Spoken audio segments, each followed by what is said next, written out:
So for the folks on Zoom, our friend did some background reading on in one way, the parent tradition that our favorite soul and punk rocker, the Buddha, kind of grew up and responded to Hinduism. And in one way, it's so funny too, piggybacking on what you said,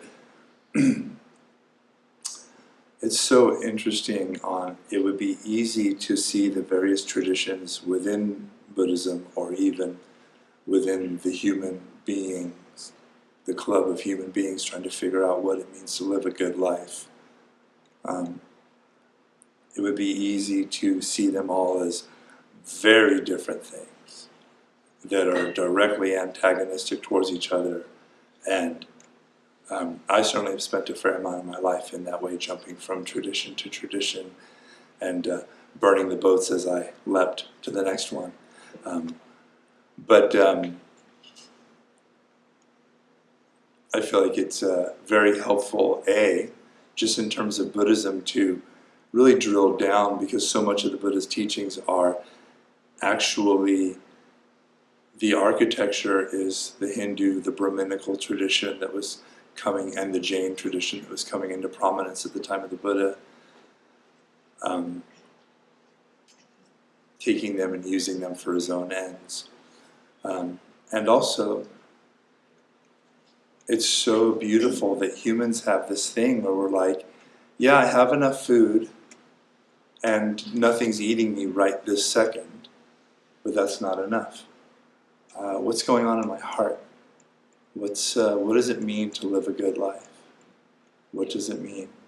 And it's beautiful. So as a complete, this is my autistic special interest, the religions of the world generally, and especially India specifically.